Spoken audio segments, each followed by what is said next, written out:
तो देखो, अब जो हम लोग नेक्स्ट बहुत इंपॉर्टेंट चैप्टर करने वाले हैं, इस चैप्टर का नाम है प्लानिंग। समझ में आ रहा है? ये मैनेजमेंट का सबसे फर्स्ट फंक्शन है और बहुत इंपॉर्टेंट फंक्शन है, ठीक है ना। तो प्लानिंग का मतलब क्या होता है? What do you mean by planning? बोलो। प्लानिंग का एक बहुत अच्छा डेफिनेशन है, बोला गया planning is deciding in advance what is to be done. Planning का मतलब एडवांस में डिसाइड करना कि क्या करना है। It involves the selection of objectives, policies, procedures and programmes among the alternatives. बोला गया इसमें आप सिलेक्ट करते हैं ऑब्जेक्टिव्स, पॉलिसीज, प्रोसीड्यूर्स, प्रोग्राम्स को अमंग डिफरेंट ऑल्टरनेटिव्स। अलग अलग ऑल्टरनेटिव्स के बीच में आप क्या करते हैं? सिलेक्ट करते हैं। इसको ही क्या बोला जाता है? Planning. Deciding in advance what is to be done. Sir planning का क्या इंपॉर्टेंस है? प्लानिंग का बाबू बहुत इंपॉर्टेंस है। प्लानिंग का बहुत इंपॉर्टेंस है। कितना इंपॉर्टेंस हमको पढ़ना होगा? कम से कम आपको 5-6 तो पढ़ना ही पड़ेगा। कम से कम आपको 5 या 6 तो पढ़ना पड़ेगा ना। तो चलो स्टार्ट करते हैं हम लोग। हाँ, फीचर्स नहीं पढ़ना है प्लानिंग का, सिलेबस में नहीं है। तो पहला इंपॉर्टेंस है प्लानिंग का, फोकसेस अटेंशन ऑन ऑब्जेक्टिव। देखो प्लानिंग क्या करता है? मेरा गोल को क्लियर और स्पेसिफिक बना देता है। प्लानिंग हमको बता देता है करना क्या है। प्लानिंग मैनेजमेंट का फोकस डाल देता है ऑब्जेक्टिव के तरफ कि कहाँ करना है। तो पहला importance planning attention on objective, focuses attention on objective. Planning management का फोकस या अटेंशन जो है ऑब्जेक्टिव के तरफ बढ़ाता है। दूसरा, मेक्स एक्टिविटी मीनिंगफुल। अब मेरा एक ऑब्जेक्टिव है, जैसे कि फॉर एग्जाम्पल तुम लोग का तुम्हारा ऑब्जेक्टिव है बिल्डिंग, बॉडी बिल्डिंग बनाना, बॉडी बिल्डिंग करना। अब ये ऑब्जेक्टिव है, इसके लिए तुम क्या करोगे? जिम जाओगे। तो तुमको समझ में आ रहा है ना भाई हम जिम क्यों जा रहे हैं? क्योंकि मेरा जो ऑब्जेक्टिव है बॉडी बनाने का, उसको फुलफिल करने के लिए। तो प्लानिंग जो है तुम्हारा एक्टिविटीज को मीनिंगफुल बना देते हैं। हाँ भाई मेरा प्लान था हमको 6 पैक्स बनाना है, इस वजह से हम क्या प्लान किए हैं? मेरा ऑब्जेक्टिव था 6 पैक्स बनाना और इसके लिए हम क्या प्लान किए? जिम जाएंगे, बाहर का खाना नहीं खाएंगे, तेल मसाला ज़्यादा कंज्यूम नहीं करेंगे। तो ये आप क्या कर रहे हैं? आपका जो ऑब्जेक्टिव है ये मीनिंगफुल बना रहे हैं ना। अब अगर कोई बोलेगा नहीं भाई हमको जो है पढ़ाई में बहुत अच्छा परफॉर्म करना है और वो स्कूल नहीं जा रहा है, ट्यूशन नहीं जा रहा है, दिन भर फोन में घाटा हुआ है, तो उसका जो एक्टिविटीज़ है वो क्या उसको ऑब्जेक्टिव को फुलफिल करेगा? नहीं, ठीक है। तो प्लानिंग क्या करता है? तुम्हारा एक्टिविटीज़ को मीनिंगफुल बनाता है। दूसरा इंपॉर्टेंस। तीसरा, brings order in place of chaos. Planning क्या करता है? चीज़ों को ऑर्डर में लाते हैं, कियोस नहीं होता। अभी हम मान लो हम लोग का रूटीन क्या एक तरह का प्लान है, अगर रूटीन नहीं रहा, हम बोले कल ये कराएंगे, आज ये कराएंगे, तो तुम लोग हर टाइम कंफ्यूज होकर रहोगे। जाते आज क्या लेकर आना है सर के पास, कल क्या लेकर जाना है सर के पास। समझ में आ रहा है? बहुत ज़्यादा चाप में रहोगे तुम लोग, है ना, बहुत ज़्यादा प्रॉब्लम में रहोगे तुम लोग। तो प्लानिंग क्या करता है ना? ऑर्डर मेंटेन करता है, कियोस मेंटेन नहीं करता है। अनसर्टेनिटी का रिस्क को रिड्यूस कर देता है। सर प्लानिंग कैसे अनसर्टेनिटी का रिस्क को रिड्यूस करता है? बाबू जब तुम कोई चीज़ को प्लान करते हो तो तुमको पता है अगर आगे चलकर ऐसा हुआ तो ऐसा करेंगे। तुम प्लान कर लिया यहाँ से जा रहे हैं कश्मीर घूमने, तो पहले ये सोच लिया यहाँ से जाएंगे ट्रेन में, फिर वहाँ से टैक्सी ले लेंगे, है ना, स्टेशन से या एयरपोर्ट से उतर कर टैक्सी नहीं मिला तो कोई दूसरा ले लेंगे, बस कर लेंगे, जो भी कर लेंगे। तुम प्लान करके हो तो कुछ अनसर्टिनिटी आता है, टैक्सी नहीं मिला तो मेरे तो प्लान में था ही बस से जाना है, बस ले लेंगे। क्लियर हुआ पॉइंट? प्लानिंग तुम्हारा इकोनॉमी ऑफ ऑपरेशंस इंप्रूव करता है। मतलब तुम कोई चीज़ को अगर प्लान करके करते हो तो वो काम तुम्हारे कम पैसा में हो जाता है, कम अमाउंट में हो जाता है ना। Planning provides basis for control. जब तुम प्लान करोगे तभी तो कंट्रोल करोगे। Brings order in place of chaos, मतलब हर चीज सिस्टमैटिक वे में होता है, उथल पुथल होके नहीं होता है, कियोस नहीं रहता है, ठीक है। Promotes innovation and creativity. Planning से तुम क्या होगा? तुम्हारा क्रिएटिविटी और बढ़ेगा और ज्यादा अच्छा होगा। समझ में आया? Bridges the gap between present and future. Planning क्या करता है? तुम्हारा फ्यूचर और प्रेजेंट के बीच का जो गैप है उसको कम करने में हेल्प करता है। उसके बीच में ब्रिज बनाना है, हमको 90% लाना है, तुम प्लान किए, ब्रिज बना लिए, तुम्हारा और 90% के बीच जो दूरी है उसको तुम बना लेते हो, ठीक है ना। ऐसा नहीं है बाबू प्लानिंग का हर चीज़ अच्छा ही होता है, नहीं नहीं नहीं नहीं, प्लानिंग का भी अपना कुछ लिमिटेशन है। क्या क्या लिमिटेशंस है प्लानिंग का भी, कुछ डिसएडवांटेजेस है बाबू। क्या क्या डिसएडवांटेजेस है? पहला, कॉस्टली प्रोसेस। प्लानिंग क्या है? बहुत कॉस्टली प्रोसेस है, पैसा खर्च होता है प्लान करने में, समझ में आ रहा है? दिमाग खर्च होता है प्लान करने में। पैसा कैसे खर्च होता है? जो बड़ा बड़ा जैसे कि अरसलान सोचा, फॉर एग्जाम्पल अरसलान सोचा कि हम जो है मुंबई में एक रेस्टोरेंट खोलेंगे, तो जाके खोल देगा, पहले प्लानिंग करेगा, 2-3 एक्सपर्ट्स को हायर करेगा, बोलेगा पता करो मुंबई का कौन सा जगह में रेस्टोरेंट खोलने से ज़्यादा चलेगा। अच्छा वहाँ चलेगा, अच्छा वहाँ पे कितना में मिल जाएगा बोलो तो, अच्छा कहाँ से क्या सबको हायर करेंगे, कितना सैलरी देंगे, ये सब जो प्लान बनाएगा तो क्या फ्री में बनाएगा? पैसा नहीं लेगा? मेरा बाप इसके लिए पैसा नहीं लेता। सब लेते, तो तुम्हारे पापा नहीं लेते हैं, देन बहुत दयालु है वो। समझ में आया? नेक्स्ट है टाइम कंज्यूमिंग। क्या मतलब है टाइम कंज्यूमिंग का? प्लानिंग में बहुत टाइम लगता है ना। हम तो बहुत सारे स्टूडेंट लोग को देखे, अभी देखोगे तुम लोग में से ही बहुत कोई किए होगे, 11 जैसे चलेगी कोई बात नहीं है सर, 12 में एकदम प्लानिंग कर लिया पूरा, अब 2 दिन प्लानिंग में लगा दिया, फिर यूनिट टेस्ट खराब किया, ठीक है यूनिट टेस्ट से क्या हाफ ईयरली से अच्छा करना है, फिर से 2 दिन प्लानिंग में लगा दिया, हाफ ईयरली हो गया, नहीं सिलेक्शन में सही करेंगे, फिर सिलेक्शन हो गया। मेन तो बोर्ड्स है ना, मार्क्स तो बोर्ड्स का काउंट होगा, बोर्ड्स में अच्छा किया जाएगा। तो क्या है टाइम कंज्यूमिंग, मतलब उसका पूरा पढ़ाई जितना देर वो प्लान किया उतना देर में वो पढ़ लेता तो उसका मार्क्स अच्छा आ जाता है। तो क्या है बहुत ज़्यादा टाइम कंज्यूमिंग प्रोसेस है। रिजिडिटी, तीसरा डिसएडवांटेज है लिमिटेशन, रिजिडिटी। प्लानिंग क्या करता है? रिजिडिटी बना देता है, मतलब चीज़ों को एकदम स्ट्रिक्टली प्रोहिबिट कर देता है, मतलब अब यही करना है तुमको। जैसे कि फॉर एग्जाम्पल अब तुमको मम्मी बोली जाओ जाके वो दुकान से ये सामान लेकर आओ, अब वही दुकान से तुमको वो सामान लेना होगा, उससे बेटर अगर दूसरा दुकान से भी मिल रहा है तुम नहीं ले सकते, क्यों? अम्मी बोल के भेजाइए वहीं से लेना है। लैक ऑफ एक्यूरेसी, देखो प्लानिंग जो है तुम बनाते हो कुछ डेटा के ऊपर, अगर वो डेटा ही गलत निकला तो तुम्हारा प्लानिंग भी गड़बड़ा जाएगा। समझ में आ रहा है बात? तो प्लानिंग का फॉल्स सेंस ऑफ सिक्योरिटी, तुमको एक फॉल्स सेंस ऑफ सिक्योरिटी दे देते हैं कि हाँ भाई सब कुछ सही है, सब कुछ सही है, बट कभी भी कुछ भी हो सकता है ना। क्या होगा नहीं होगा वो तो सब कंपनी कुछ ना कुछ प्लान बना के था, बोलोगे थोड़ी पता था कोविड आ जाएगा, बट कोविड तो आ गया है ना। Clear point? ये सब क्या है? डिसएडवांटेजेस है। अच्छा प्लानिंग करने का क्या स्टेप्स है? What are the steps of planning, हम लोग पढ़ेंगे नेक्स्ट। लिमिटेशंस कितना पॉइंट पड़ेगा? 5-6 पॉइंट पढ़ लेना है ना। क्या टाइम हुआ देखो तो? सर टाइम सर आपका बहुत खराब है, 38। What are the steps of planning, planning का क्या स्टेप्स है? पहला स्टेप्स सेटिंग द ऑब्जेक्टिव्स।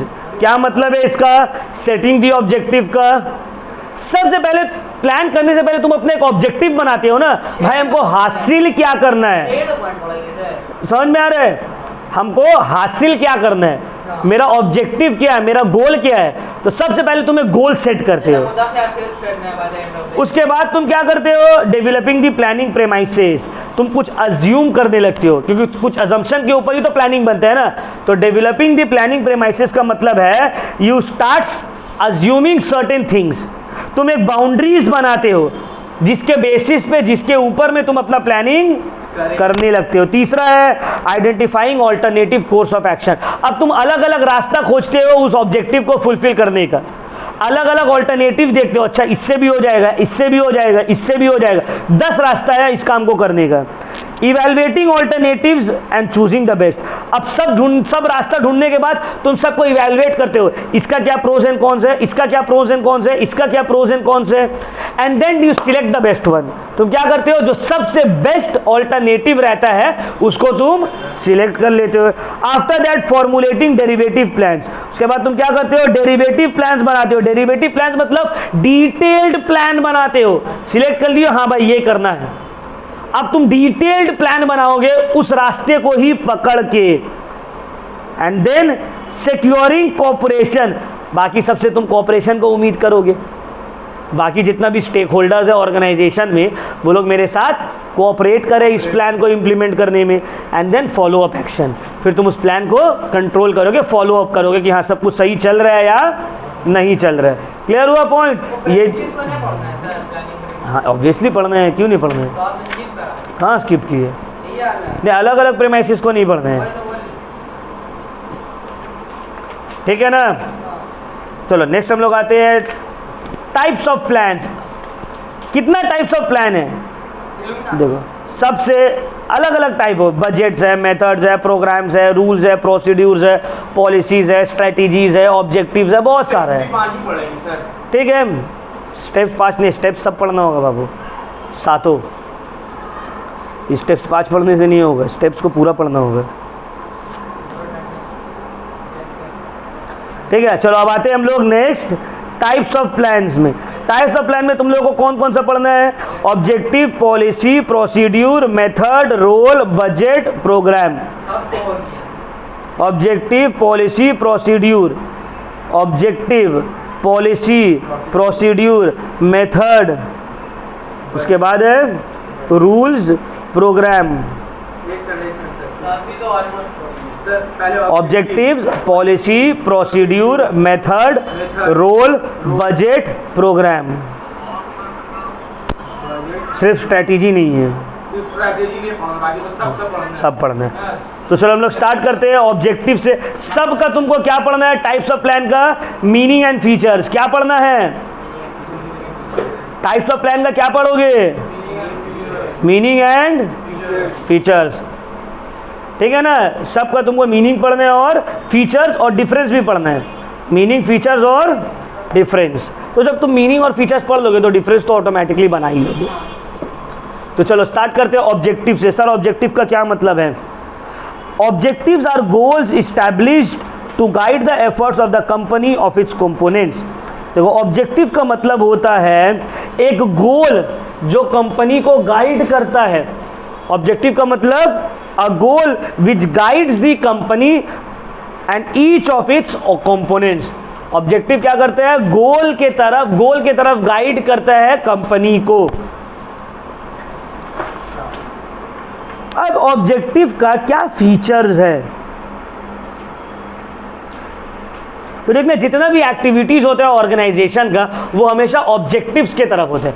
तुम्हारा जो ऑब्जेक्टिव है कंपनी उसी के डायरेक्शन में सब काम करना है। अब क्या ऑब्जेक्टिव्स का क्या एसेंशियल्स है? पहला, ऑब्जेक्टिव एकदम क्लियर रहना चाहिए और स्पेसिफिक रहना चाहिए। दूसरा, हाँ ऑब्जेक्टिव जो है वो रिजल्ट को स्पेसिफाई करे। ऑब्जेक्टिव मेजरेबल रहना चाहिए कि तुम उसको मेजर कर सको। ऑब्जेक्टिव टाइम बाउंड रहना चाहिए। तुम मतलब फॉर एग्जांपल तुम्हारा ऑब्जेक्टिव है कि तुम 100 में 90% स्कोर करो तो मेजरेबल है। हाँ, अब तुम बोले मेरा ऑब्जेक्टिव है अच्छा स्कोर करे, अब तुम बोल दिए अच्छा स्कोर करे, अब तुम 40% लाके भी खुश, अच्छा तो स्कोर किया, 40% तो आ गया। तो ऐसे नहीं, मेजरेबल रहना चाहिए। अच्छा मतलब क्या? They must be time bound. अब हम तुमको कोई तुम्हारा कोई ऑब्जेक्टिव है तो टाइम बाउंड रहना चाहिए ना, इतना टाइम तक हो जाए, ठीक है। Different objective must be supportive to one another. अगर तुम्हारा एक से ज़्यादा ऑब्जेक्टिव है तो सब एक दूसरे को सपोर्ट करता हो। अब तुम्हारा एक ऑब्जेक्टिव है बॉडी बनाना और दूसरा ऑब्जेक्टिव है पढ़ाई बहुत अच्छे से करना, दोनों एक दूसरे को सपोर्ट नहीं कर रहे, क्योंकि तुम बॉडी बनाने के लिए जो काम करोगे उससे तुम्हारा पढ़ाई को कोई फ़र्क नहीं पड़ेगा। ये तुम समझ में आ रहा है? दोनों जो ऑपोजिट्स है। हाँ, अगर तुम्हारा ऑब्जेक्टिव है हेल्दी रहना और पढ़ना, अच्छा पढ़ाई करना, तब एक दूसरे को सपोर्ट करना, क्योंकि तुम हेल्दी रहोगे तभी तो तुम अच्छा पढ़ोगे। समझ में आया बात? तो सर जिम भी तो जाता आदमी हेल्दी रहने के लिए। ज़रूरी नहीं है, हेल्दी रहने के लिए तुम बहुत सारा काम कर सकते हो। अच्छा खाओ, रनिंग करो, जिम जाना ज़रूरी थोड़ी है हेल्दी रहने के लिए। अच्छा, objective must be challenging and it must be acceptable to people. Objective challenging रहना चाहिए कि हाँ आपको बोले हम अपना ऑब्जेक्टिव सेट कर रहे हैं 40% लाना है, ये क्या चैलेंजिंग है भाई? समझ में आ रहा है बात? चलो क्लियर हो गया। नेक्स्ट हम लोग आते हैं पॉलिसी। सर पॉलिसी का क्या मतलब है? पॉलिसी का मतलब होता है एक general statement that guides decision making. Policy defines the boundaries with in which decision can be made. देखो पॉलिसी का मतलब क्या होता है? General guidelines. पॉलिसी मतलब जनरल स्टेटमेंट जिसके बाउंड्री के तहत हम अपना काम करते हैं, ऑब्जेक्टिव सेट करते हैं। समझ में आ रहा बात? उसको बोलते हैं पॉलिसी। जैसे कि मेरा पॉलिसी है उधार में नहीं बेचना, तो हम अपना जितना भी काम है वो सब इस पॉलिसी के दायरे में करेंगे। भाई उधार में नहीं बेचना है। अब इसका क्या फीचर्स है? पहला है पॉलिसी एक स्टैंडिंग प्लान है, मतलब स्टैंडिंग प्लान मतलब सिमिलर सिचुएशन में वो चीज़ अप्लाई होगा। जैसे अगर तुम हमसे मांगने आए उधार में नहीं दिए तो तुम भी मांगने आओगे तो उधार में नहीं देंगे, सबके लिए सेम। पॉलिसी ब्रॉड रहना चाहिए, पॉलिसी हर ऑर्गेनाइजेशन का लेवल में एग्जिस्ट करता हो, लोअर लेवल में, हायर लेवल में, सब अलग अलग लेवल में एग्जिस्ट करता हो, ठीक है ना। चलो नेक्स्ट आते हैं हम लोग प्रोसीड्यूर। प्रोसीड्यूर का मतलब क्या? प्रोसीड्यूर का मतलब होता है a manner in which a certain activity is perform. तीन प्रोसीड्यूर का मतलब तरीका कोई चीज को करने का, मैनर टू डू समथिंग उसको बोलते हैं प्रोसीड्यूर। समझ में आ रहा है? स्टेप टू डू समथिंग उसको बोलते हैं प्रोसीड्यूर। अब इसका क्या एसेंशियल है? Procedure should be based on facts. अब मान लो किसी का तबीयत खराब है, वो बोल दिया कि भाई तबीयत खराब है, नहीं काम करिए ना, ताबीज़ पहन लिए ठीक हो जाएगा, तो भाई इसके पीछे कोई लॉजिक है? नहीं, लॉजिक रहना चाहिए, फैक्ट्स रहना चाहिए तुम्हारा। किसके पीछे? प्रोसीड्यूर के पीछे, कि भाई हम जो ऐसा काम कर रहे हैं, हाँ हम जो इस तरह से काम कर रहे हैं तो इसके पीछे क्या फैक्ट है ना। दूसरा है प्रोसीड्यूर जो है ऑब्जेक्टिव के तरफ फोकस रहना चाहिए। प्रोसीड्यूर स्टैंडर्डाइज रहना चाहिए, इतना टफ नहीं कि हर कोई उसको फॉलो ना कर पाए। वेल बैलेंस रहना चाहिए तुम्हारा प्रोसीड्यूर। चलो नेक्स्ट आते हैं हम लोग बजट्स, सॉरी मेथड्स। मेथड का मतलब होता है सिमिलर और रिपीटेटिव जॉब को करने का तरीका। मेथड मीन्स सिमिलर और रूटीन जॉब, सेम टाइप का जॉब को करने का जो तरीका रहता है उसको बोलते हैं मेथड। जैसे मैथ्स में मेथड होता है ना, क्योंकि सेम टाइप का सम्स को इसी तरह से बनेगा, इसको बोलते हैं हम लोग method. Clear point? Day to day activities करने का जो तरीका रहता है उसको हम लोग बोलते हैं मेथड। क्लियर हुआ पॉइंट? चलो अब आते हैं रूल्स। रूल्स का मतलब specific statement that should be applicable and the stakeholders are required to follow it. Rule मतलब क्या होता है? जैसे कि मान लो मेरे यहाँ रूल है कोई भी लेट नहीं आ सकता है, तो मतलब क्या है? सबको फॉलो करना पड़ेगा इसको, तुम्हारे पास ऑप्शन नहीं है। मतलब एक certain framework which everyone is required to follow. Clear हुआ पॉइंट? अब देखो रूल्स बहुत नेसेसरी है डिसिप्लिन मेंटेन करने में। रूल्स अगर कोई फॉलो नहीं किया तो उसके लिए पनिशमेंट होना चाहिए। क्लियर? सरकार का लॉ को देखिए, हेलमेट नहीं पहनेंगे। अब आते हैं बजट। तो बजट का मतलब क्या होता है? एक्सपेक्टेड, बजट मतलब एक्सपेक्टेड इनकम एंड एक्सपेंसेस का statement. Expected income and expenses का स्टेटमेंट को हम लोग क्या बोलते हैं? बजट। मतलब एक पर्टिकुलर टाइम पीरियड में, मंथ में या वीक में या ईयर में मेरा कितना पैसा आएगा और कितना जाएगा, इसी का समरी को हम लोग क्या बोलते हैं? बजट। समझ में आ रहा है बात? अब बजट एक होता है मास्टर बजट जो मतलब पूरा ऑर्गेनाइजेशन के लिए, और एक होता है फंक्शनल बजट मतलब अलग अलग डिपार्टमेंट का अलग अलग बजट। सेल्स का अलग बजट, एडवर्टीजमेंट का अलग बजट, मार्केटिंग का अलग बजट, परचेजेस का अलग बजट ना। चलो नेक्स्ट आते हैं last point which is programme. Programme का मतलब होता है a comprehensive programme to implement the policy. Programme का मतलब होता है एक छोटा सा प्लान, कॉम्प्रिहेंसिव सा प्लान जिससे तुम पॉलिसीज और ऑब्जेक्टिव को इम्प्लीमेंट कर सकते हो। प्रोग्राम जो है ये गोल, पॉलिसी, टास्क ये सब का कॉम्बिनेशन है, ठीक है। अब प्रोग्राम दो तरह का होता है, एक होता है मेजर प्रोग्राम, एक होता है माइनर प्रोग्राम।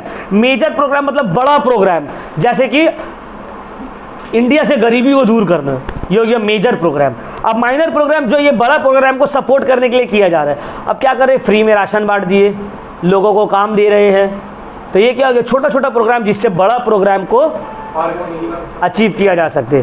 तो इसका क्या फीचर है? ये सिंगल प्रोग्राम, सिंगल यूज होता है, सिंगल यूज प्लान। दूसरा, ये ऑब्जेक्टिव और पॉलिसीज के ऊपर बेस्ड रहता है, ठीक है। क्लियर हुआ पॉइंट?